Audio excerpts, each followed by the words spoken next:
नमस्कार, आदाब। मैं शरियाज से स्वागत आप सभी का सियासत टीवी के हिंदी समाचार में। सबसे पहले देखते हैं हेडलाइंस।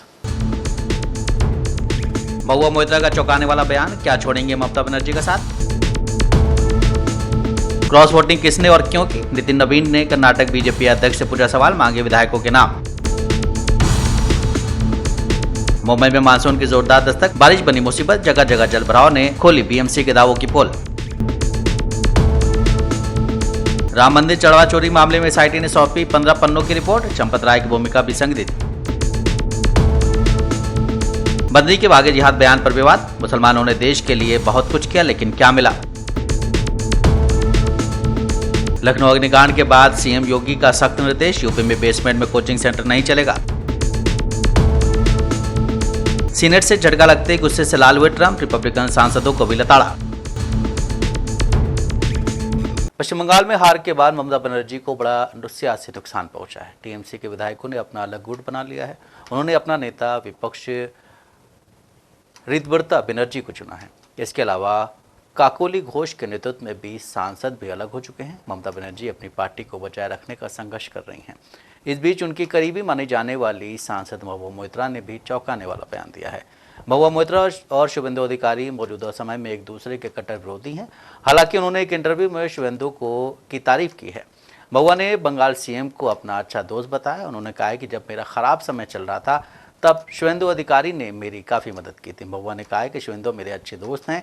जब हम एक पार्टी में थे तो उन्होंने मेरा काफ़ी साथ दिया था। जब मैं करीमपुर से एक चुनाव लड़ी थी तो सिर्फ वही मेरे लिए प्रचार करने आए थे। मुझे जो भी मदद चाहिए होती थी वो मुझे देते थे।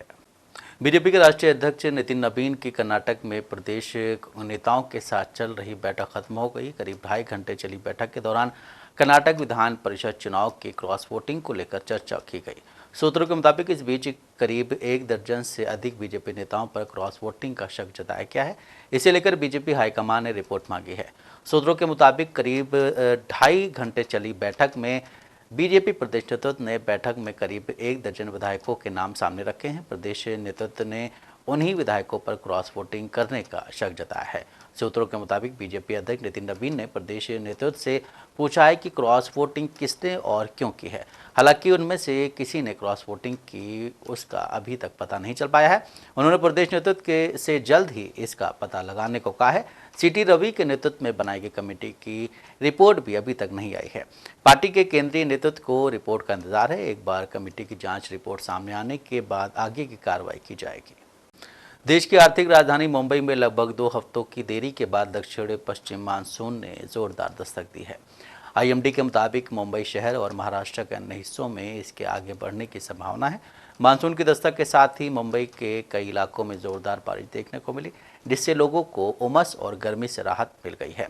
आज सुबह बीएमसी ने बारिश का रेड अलर्ट जारी किया है।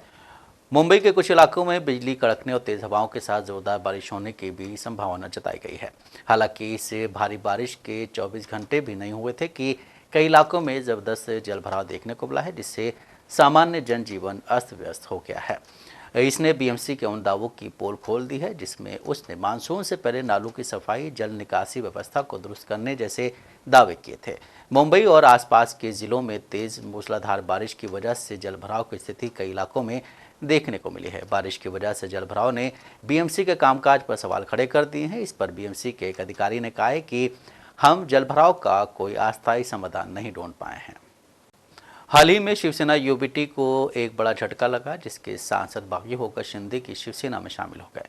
इन बागी सांसदों की नाराजगी इस बात को लेकर थी कि उनके क्षेत्र में विकास के काम करने के लिए पैसे नहीं है या फिर उसकी कमी है।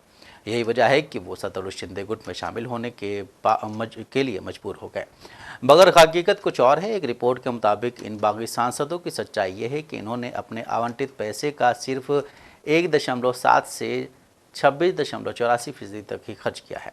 केंद्र सरकार की MPLADS वेबसाइट के 3 साल के आंकड़ों से इस बात का पता चलता है। योजना के तहत हर सांसद को हर साल 5 करोड़ रुपए मिलते हैं ताकि वो अपने क्षेत्र में ज़रूरी विकास कार्य करवा सके। वहीं अगर सांसद निधि का जो पैसा खर्च नहीं होता है वो अगले साल के लिए अपने आप इसमें जुड़ जाता है। पोर्टल पर उपलब्ध रिपोर्ट से पता चलता है कि शिवसेना यूबीटी के इन 6 बागी सांसदों के पास कुल करीब 100 करोड़ रुपए थे।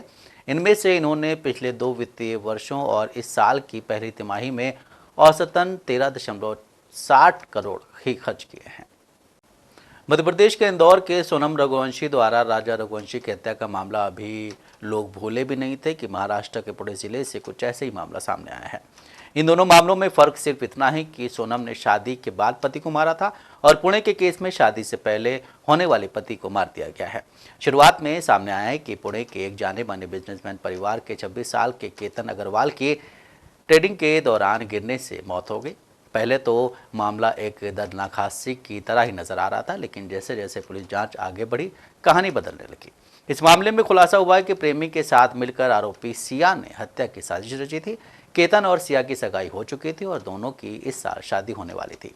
इसके लिए परिवार ने राजस्थान के जयपुर में एक महल को 17 करोड़ रुपए में बुक किया था। शुरुआत में सिया ने पुलिस को बताया कि फोटो खिंचवाते समय केतन का पैर फिसल गया था और वो खाई में गिर गया, जिससे उसकी मौत हो गई। बाद में पुलिस ने बताया कि जांच के बाद ये सामने आया है कि सिया और उसके प्रेमी चेतन चौधरी ने ही केतन को धक्का मारकर उसको मार दिया और फिर उसे हादसे की तरह दिखाने की कोशिश की। पुलिस ने दोनों आरोपियों को गिरफ्तार कर लिया है। यूपी के अयोध्या में राम मंदिर में हुए कथित चढ़ावा चोरी मामले में एसआईटी ने जांच के बाद प्राथमिक रिपोर्ट सौंप दी है, जिसमें कई गड़बड़ियों का जिक्र किया गया है। एसआईटी ने चढ़ावा प्राप्त होने के जरिए का भी जिक्र किया है, जिसमें चढ़ावा हुंडी ऑनलाइन के अलावा कैश काउंटर पर रसीद की बात कही गई है।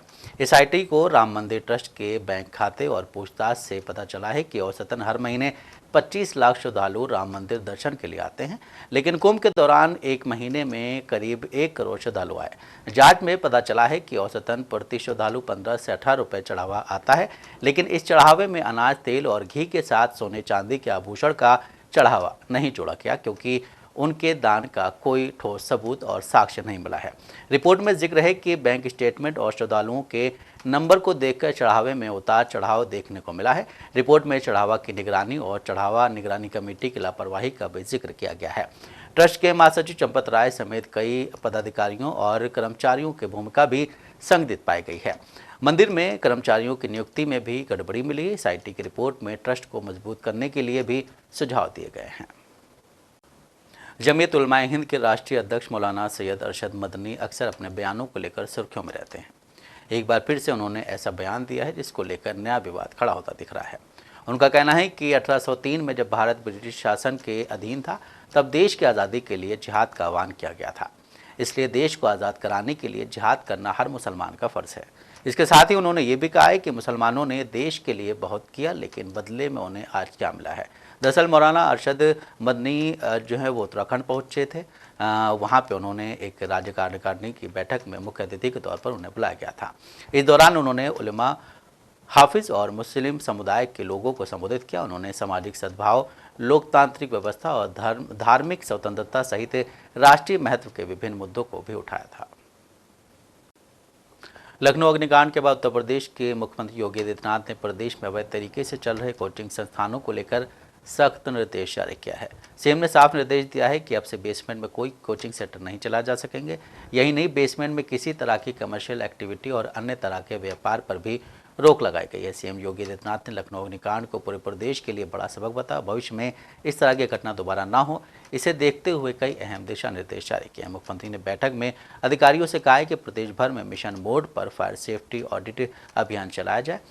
हर जिले में फायर सेफ्टी की जांच हो। अस्पतालों, नर्सिंग होम, मेडिकल कॉलेजों, शॉपिंग कॉम्प्लेक्स और अन्य व्यावसायिक संस्थानों में सुरक्षा मानकों की जांच की जाए। सीएम ने निर्देश दिया है कि प्रदेश भर में चल रहे सभी कोचिंग संस्थानों का रजिस्ट्रेशन होना चाहिए। उन्होंने बेसमेंट को लेकर भी अहम निर्देश दिया है। बिहार कांग्रेस में टकरार चरम पर है। बगावती सुर के बीच पूर्व केंद्रीय मंत्री अखिलेश सिंह ने अपनी पार्टी और नेताओं के खिलाफ ही मोर्चा खोल दिया। अखिलेश सिंह ने बिहार विधानसभा में कांग्रेस की हार पर बड़ा दावा किया। उन्होंने कहा है कि अगर चुनाव से पहले उनको अध्यक्ष पद से नहीं हटाया गया होता, अगर उन्हें हटा दिया गया तो इसका खामियाजा पार्टी को भुगतना पड़ा है। इस दौरान उन्होंने नेतृत्व पर भी सवाल खड़े किए हैं।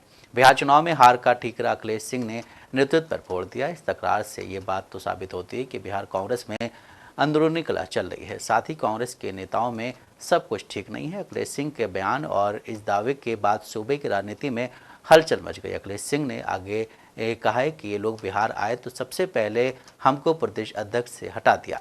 उन्होंने कहा है कि बिहार विधानसभा चुनाव में कांग्रेस सिर्फ 6 सीटें ला पाई है। अगर हम अध्यक्ष रहते तो ऐसा प्रदर्शन नहीं रहता। हम सांसद जिताकर लाए थे, जिसमें से 4 लोकसभा और 1 राज्यसभा। बीजेपी की मध्य प्रदेश इकाई ने मुख्यमंत्री डॉक्टर मोहन यादव पर लगाए गए आरोपों का खंडन किया। पार्टी ने कहा कि कांग्रेस भ्रम की स्थिति निर्मित कर रही है। प्रदेश की जनता कांग्रेस के षड्यंत्र को बर्दाश्त नहीं करेगी। पार्टी का कहना है कि मुख्यमंत्री डॉक्टर मोहन यादव लोकप्रिय नेता हैं और प्रदेश को विकसित राज्य बनाने की दिशा में दिन रात काम कर रहे हैं। बीजेपी प्रदेश अध्यक्ष ने कहा है कि आज कांग्रेस पार्टी द्वारा हमारे लोकप्रिय मुख्यमंत्री डॉक्टर मोहन यादव पर जो आरोप लगाए गए हैं वो पूरी तरह से गलत हैं। कांग्रेस और उनके नेताओं द्वारा भ्रम की स्थिति निर्मित करने का प्रयास किया जा रहा है। मैं समझता हूं कि इसमें बिल्कुल भी सच्चाई नहीं है। मैं बताना चाहता हूं कि हमारे मुख्यमंत्री के द्वारा साल 2023 में जो नामांकन दाखिल किया गया था उसके मुताबिक उस वक्त उनके पास 17 एकड़ की जो ज़मीन थी वो साल 2026 में भी उतनी है। मैं कांग्रेस पार्टी पर यह आरोप लगाना चाहता हूं कि जब एक पिछड़ा वर्ग का मुख्यमंत्री इस प्रदेश को मिला है, चाहे उमा भारती हो, चाहे शिवराज सिंह चौहान हो या फिर मोहन यादव हो, कांग्रेस ने उनके खिलाफ षड्यंत्र करके उनको कमज़ोर करने का काम किया है। वहीं ईरान के साथ शांति समझौते पर जारी बातचीत के बीच अमेरिकी राष्ट्रपति डोनाल्ड ट्रंप को बड़ा राजनीतिक झटका लगा है। ईरान के खिलाफ अमेरिकी सैन्य कार्रवाई को रोकने को लेकर अमेरिकी सेनेट ने पास हुए प्रस्ताव पर ट्रंप का गुस्सा फूट गया है। सेनेट ने झटका लगने के बाद उन्होंने रिपब्लिकन पार्टी के 4 सांसदों को भी आड़े हाथों लिया है। उन्होंने इस प्रस्ताव का समर्थन किया है। उन्होंने सीनेट पर दुश्मनों को फ़ायदा पहुंचाने का आरोप लगाया। सीनेट ने वार पावर्स रिजोल्यूशन पास किया है। ये यूएस प्रेसिडेंट की शक्तियों से जुड़ा है। इसका मकसद यूएस आर्मी के ईरान के खिलाफ मिलिट्री एक्शन को रोकना है। प्रस्ताव में संसद की सैन्य कार्रवाई के आदेश देने तक ईरान संघर्ष में तैनात सेनाओं को हटाने की बात कही गई है। 50 से 48 मतों से ये प्रस्ताव पास हुआ। ये 10वां मौका था जब सीनेट ने ईरान के साथ जंग को रोकने का प्रयास किया था। इसी महीने की शुरुआत में प्रस्ताव को अमेरिकी हाउस ऑफ रिप्रेजेंटेटिव्स से भी मंजूरी मिल चुकी है। प्रस्ताव के पास होते ही डोनाल्ड ट्रंप का गुस्सा 7वें आसमान पर नजर आया। उन्होंने अपने पोस्ट पर इस पर प्रतिक्रिया दी है। ट्रंप ने सीनेट के फैसले को गलत समय पर लिया गया खराब फैसला बताया है। आगे कहा है कि ये एक तरह से ईरान को मदद करने जैसा लगता है। हिंदी समाचार यहीं समाप्त होता है। मुझे दें इजाज़त। बाकी खबरों के लिए बने रहें सियासत टीवी के साथ।